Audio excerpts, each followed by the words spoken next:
Hello viewers, আসসালামু আলাইকুম। আশা করি আপনারা সকলেই ভালো আছেন, সুস্থ আছেন। বরাবরের মতো আজকে আপনাদের মাঝে আবারও উপস্থিত হলাম নতুন আরেকটি ভিডিও নিয়ে। আজকের ভিডিওতে আমি আপনাদের জানাবো যে শ্রমিকদের আন্দোলনের যে 18 দফা, সেই 18 দফায় আন্দোলনের আসলে 18 দফা কী সেই 18 দফা এবং কী কারণে আজও এখন পর্যন্ত শিল্পাঞ্চলের বেশ কিছু শিল্প কারখানার শ্রমিকরা যে কারণে উত্তাল আন্দোলনের মধ্যে এখনও উত্তপ্ত হয়ে আছেন। তো এই বিষয়ে পুরো বিস্তারিত আলোচনা আমি আপনাদের মাঝে করব। তো এই বিষয়ে পুরো বিস্তারিত আলোচনা শুনতে অবশ্যই কিন্তু আমার চ্যানেলটি সাবস্ক্রাইব করবেন, এবং যারা এখনও আমার চ্যানেলটি সাবস্ক্রাইব করেন নাই তারা এখনই সাবস্ক্রাইব করেন, এবং যারা অলরেডি সাবস্ক্রাইব করেছেন তাদেরকে আমার চ্যানেলের পক্ষ থেকে অসংখ্য ধন্যবাদ।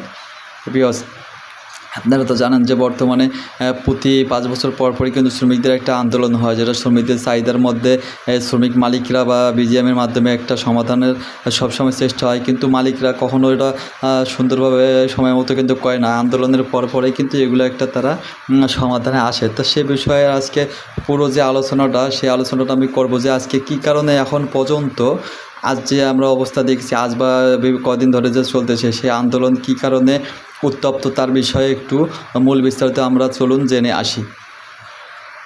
18 দফা দাবি মেনে নেওয়ার পরও আন্দোলন করছেন সাভার ও আশুলিয়ার কয়েক কারখানার শ্রমিকরা। তাদের দাবি 18 দফার বাস্তবায়ন। সাভার ও গাজীপুর প্রতিনিধির পাঠানো ছবিতে আসিফ সুমিতের রিপোর্ট।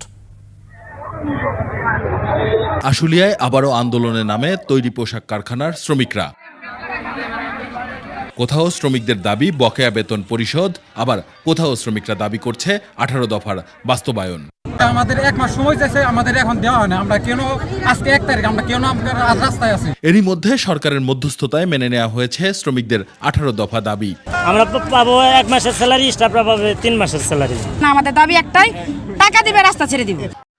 তো বিয়াস, এতক্ষণ আমরা শুনছিলাম যে শ্রমিকদের মূল আন্দোলনের যে কারণ, সেই কারণটা আমরা এখনও জানার চেষ্টা করছিলাম। তো আমরা যেটা জানতে পারলাম যে শ্রমিকদের মূল আন্দোলনের উদ্দেশ্য এখন হচ্ছে যে তাদের বকেয়া বেতন। বেশ কিছু ফ্যাক্টরিতে আশুলিয়া জেলা বোর্ডের যে বেশ কিছু ফ্যাক্টরি আছে যেখানে তারা বকেয়া বেতন পরিশোধ করেনি, সেই বকেয়া বেতনকে কেন্দ্র করেই কিন্তু মূলত এই আন্দোলনটা শ্রমিকরা চালিয়ে যাচ্ছে বা চালাচ্ছে। কিন্তু এখন যে শ্রমিকদের যে 18 দফা দাবি ছিল, সেই 18 দফা দাবিতে আসলে কী আছে, সেই 18 দফা দাবি সম্পর্কে এখন আমি আপনাদের মাঝে আলোচনা করব যে 18 দফা দাবিগুলো সেই কী। চলুন আমি আপনাদের সেই দাবিগুলো সম্পর্কে একটু বলি যে দাবিগুলো কী।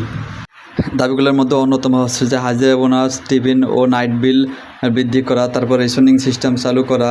এর মধ্যে হচ্ছে যে নিম্নতম মজুরি বাস্তবায়ন করতে হবে, বকেয়া মজুরি প্রদান করতে হবে। বকেয়া বলতে অর্থাৎ যেসব ফ্যাক্টরিতে এখনও বেতন দেওয়া হয়নি সেই সব বেতন।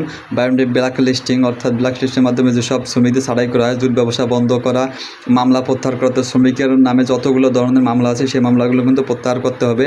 বৈষম্যহীন নিয়োগ, অর্থাৎ কোনো ছেলেমেয়ে ভেদাভেদ না করে কিন্তু একটা নিয়োগ প্রদান করতে হবে। জুলাই বিপ্লব এবং শহীদ আহত শ্রমিকদের কিন্তু ক্ষতিপূরণ ও চিকিৎসা ভাতা সম্পূর্ণ নিশ্চিত করতে হবে।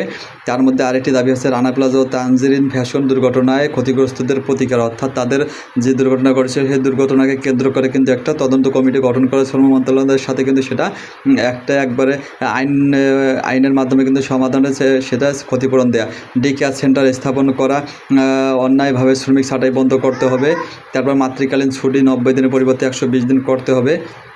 ন্যূনতম মজুরি পুনঃমূল্যায়ন করতে হবে। এই হচ্ছে সরকারি ছুটি, মাতৃকালীন ছুটি, এরকম যে এই সব হচ্ছে মূল 18 দফা দাবি। তবে এই 18 দফা দাবি কিন্তু সরকারের পক্ষ থেকে কিন্তু সম্পূর্ণভাবে মেনে নেওয়া হয়েছে এবং যা এখন পর্যন্ত শ্রমিকদের মধ্যে চলমান রয়েছে। কিন্তু শ্রমিকদের তার একটাই দাবি যে এই 18 দফা দাবি কিন্তু মূল বাস্তবায়ন করতে হবে। এটাই হচ্ছে তাদের মূল দাবি বা মূল কারণ। ঠিক আছে, আজকে এ পর্যন্ত। ভালো থাকবেন, সুস্থ থাকবেন। দেখা হবে নেক্সট কোনো ভিডিও নিয়ে। সে পর্যন্ত ভালো থাকবেন, সুস্থ থাকবেন। আল্লাহ হাফেজ।